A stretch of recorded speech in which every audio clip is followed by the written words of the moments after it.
आचार्य ने सीधा पनागर से बिहार किया सामयिक के बाद और मड़िया जी जाने का लक्ष्य बना लिया।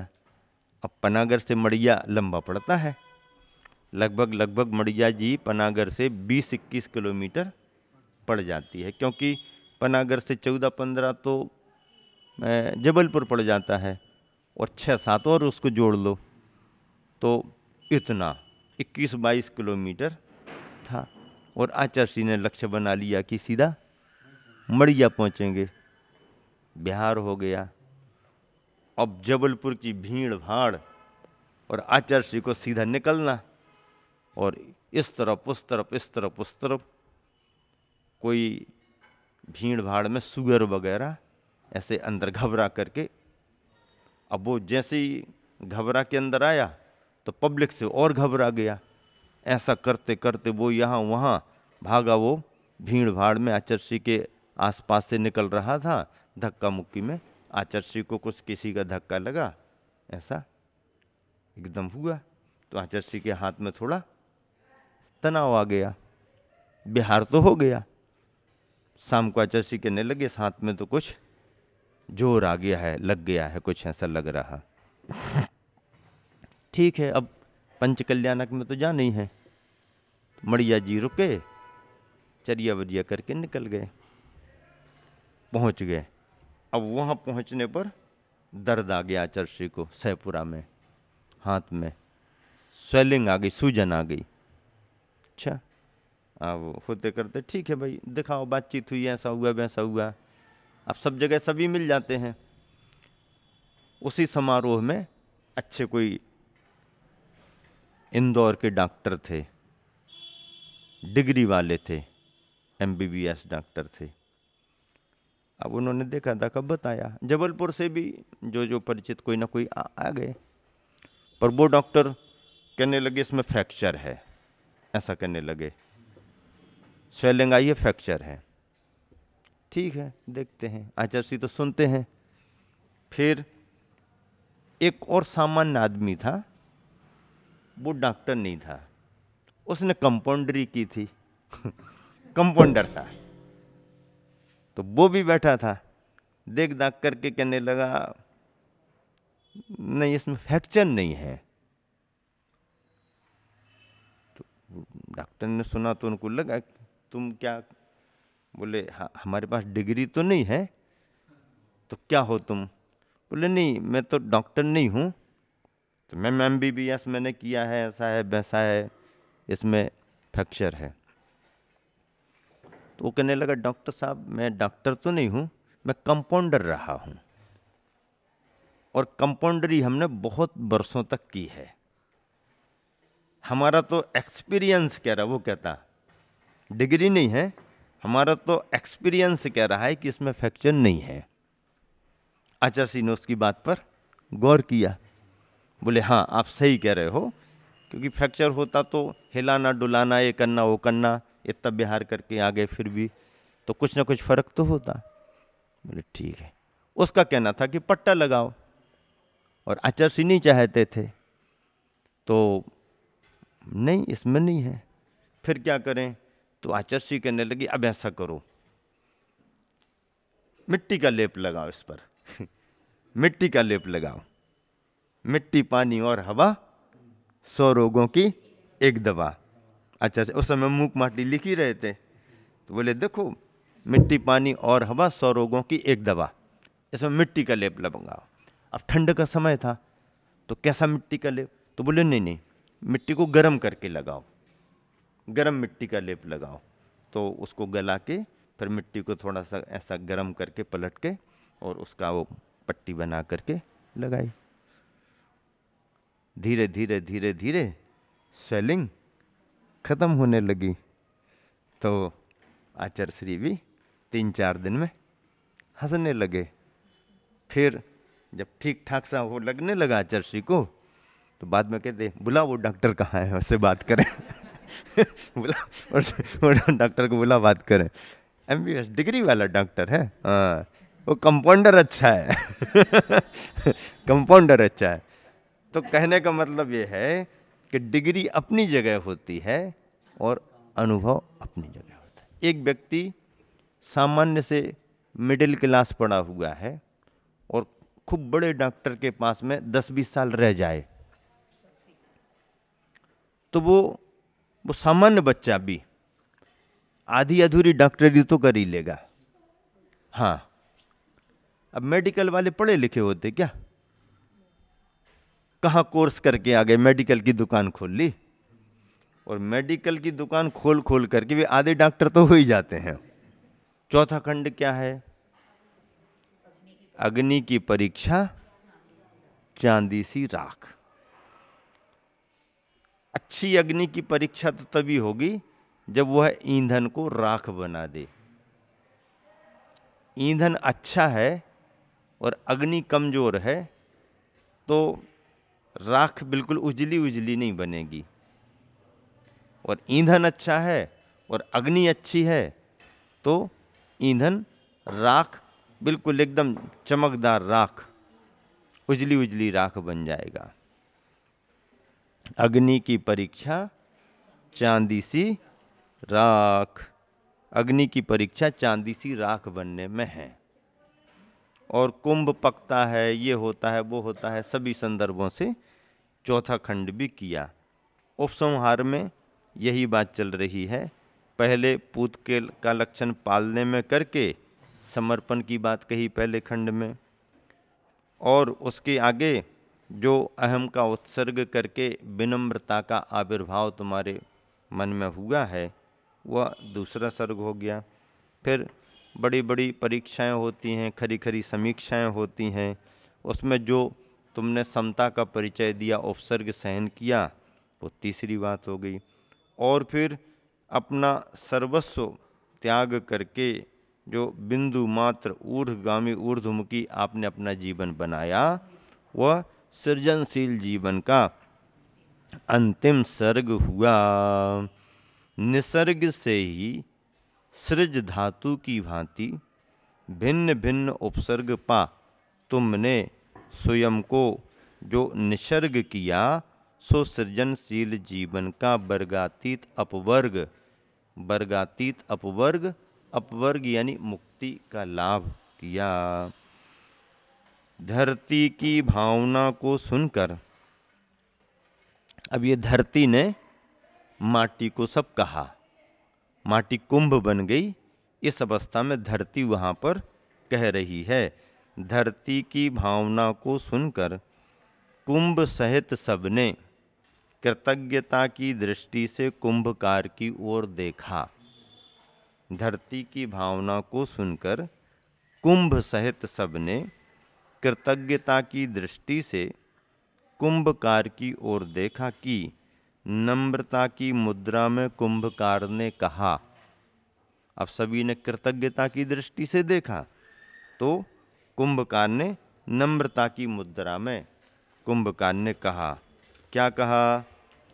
यह सब ऋषि संतों की कृपा है। क्या?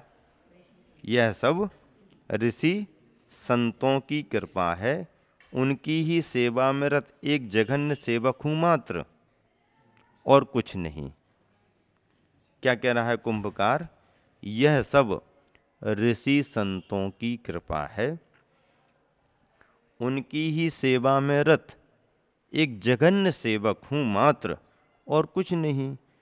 और कुछ ही दूरी पर, अब इसी के साथ, और कुछ ही दूरी पर पादप के नीचे यानी वृक्ष के नीचे पाषाण फलक पर आसीन, और कुछ ही दूरी पर पादप यानी वृक्ष के नीचे पाषाण फलक पर आसीन नीराग साधु की ओर, नीराग साधु की ओर यानी बीतराग साधु की ओर सबका ध्यान आकृष्ट करता है। कुंभकार संकेत करता है, बताता है कि तुरंत सादर आकर प्रदक्षिणा के साथ सबने प्रणाम किया। सब जितने लोग भी हैं, कितने लोग थे उस समय?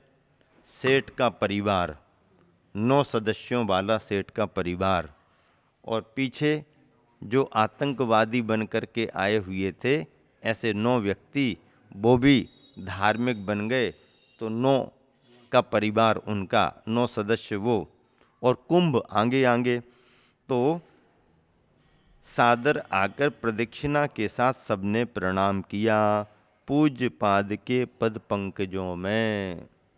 उन गुरु महाराज, मुनि महाराज, नीराग साधु, बीतराग साधु के पद पंकजों में सभी ने प्रदक्षिणा देकर के प्रणाम किया।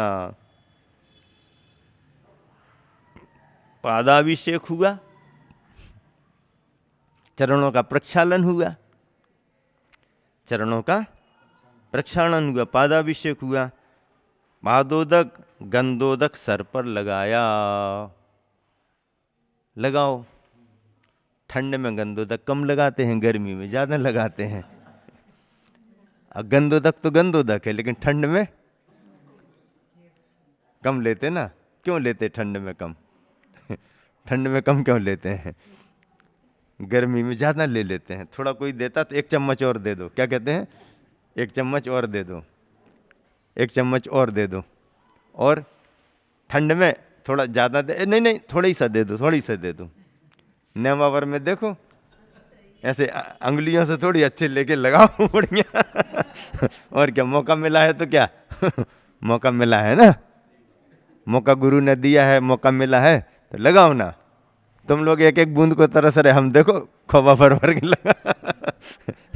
लगाओ, चलो बढ़िया है। 1 गिलास अलग जी को पकड़ा दिया, 1 गिलास हमको पकड़ा दिया, बढ़िया है तो।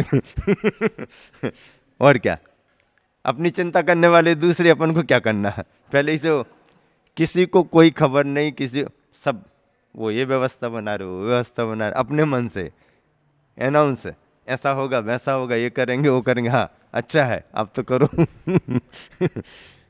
तो ठंड में गंधोदक कम लेते हैं, गर्मी में ज्यादा लेते हैं।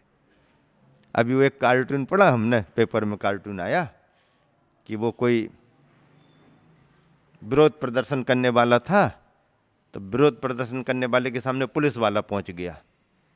पुलिस वाला पहुंच गया तो वो विरोध प्रदर्शन वाला क्या कह रहा है, कह रहा है कि भैया अब डंडे भले लगा दो लेकिन पानी मत डालना।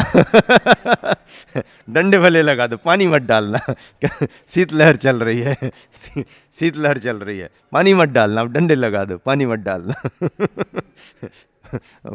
ठंड में, अब ठंड में और मान लो पुलिस वाले बौछार कर दें तो बहुत परेशानी हो जाए उनको। हाँ, डंडे लगा दो आप, पानी मत डालना, हाँ पानी मत डालना ठंड के समय। तो वहां पर भी महाराज जी के चरणों का प्रक्षालन हुआ, गंधोदक सर पर लगाया। फिर चातक की भांति गुरु कृपा की प्रतीक्षा में सब, चातक पक्षी देखने लगता है, चातक की भांति गुरु कृपा की प्रतीक्षा में सब, कुछ एक पल रीतते की कुछ क्षण निकले, कुछ पल बीते की गुरुदेव का मुदित मुख प्रसाद बांटने लगा। कुछ एक पल रीतते की गुरुदेव का मुदित मुख प्रसाद बांटने लगा। अभय का हाथ ऊपर उठा, अभय का हाथ ऊपर उठा जिसमें भाव भरा है, अभय का हाथ ऊपर उठा जिसमें भाव भरा है, शाश्वत सुख का लाभ हो। क्या भाव भरा है? शाश्वत सुख का लाभ हो, शाश्वत सुख का लाभ हो। क्या भाव है?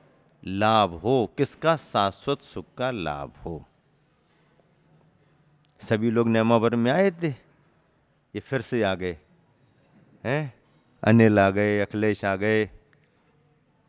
हमने तो कहा अभी नेमावर में दर्शन करके गए, फिर नहीं नहीं अब फिर खाते गांव भी आएंगे, खाते गांव आएंगे। क्या है, आ गए। कल दोपहर को सागर से चले, रात में आ गए। पिंडरी वाले भी आ गए हैं, पिंडरी वाले भी आ गए। सब अपने अपने समय सुविधा से आते जाते हैं। कोई इंदौर वाले आ रहे, कोई भोपाल वाले आ रहे। अभी कल ही 65 तीर्थ यात्री साइकिल यात्रा वाले यहाँ पर आए। सदलगा से सम्मेद शिखर की साइकिल यात्रा, सदलगा से सम्मेद शिखर तक की साइकिल यात्रा, शांति सद्भावना साइकिल यात्रा। और कल सिद्धवरकूट की वंदना करते हुए उसके पहले आचार्य श्री का मोर टक्के में दर्शन करके बड़वाहा तक विहार करते हुए यहाँ आए। रात्रि विश्राम खाते गांव में किया सबने। आज सुबह सुबह आशीर्वाद लेकर के आगे निकल गए। अपना अपना भाव है, अपनी अपनी संयोजना है, करने वाले करते हैं। कहाँ कर्नाटक सदलगा, कहाँ महाराष्ट्र, कोल्हापुर सांगली डिस्ट्रिक्ट से, बेलगांव डिस्ट्रिक्ट से सभी लोग थे, पुरुष सभी अपने चल रहे हैं। डेली 100 सवा 100 किलोमीटर पार हो रहे हैं, आगे बढ़ते जा रहे हैं। ऐसा करके सभी आ रहे जा रहे, तो सबका भाव तीर्थों की वंदना का होता है, सबका भाव लाभ लेने का होता है। तो आचार्य श्री के भी दर्शन और महाराज जियों के भी दर्शन मिल रहे। तो नेमावर में वंदना करने के साथ साथ फिर सागर से यहाँ आकर के सब लाभ ले रहे हैं। कुछ एक पल रीतते कि गुरुदेव का मुदित मुख, प्रसाद बांटने लगा। अभय का हाथ ऊपर उठा, जिसमें भाव भरा है, शाश्वत सुख का लाभ हो, ऐसा भाव भरा है। इसी तरह से यह संदर्भ और आगे बढ़ रहा है। जो प्रसंग है वह उपसंहार की ओर आ रहा है। कल का दिन मूक माटी के उपसंहार का रहेगा। इसी शुभ भावना से समय को देख करके विराम दे रहा हूँ। महावीर भगवान की जय।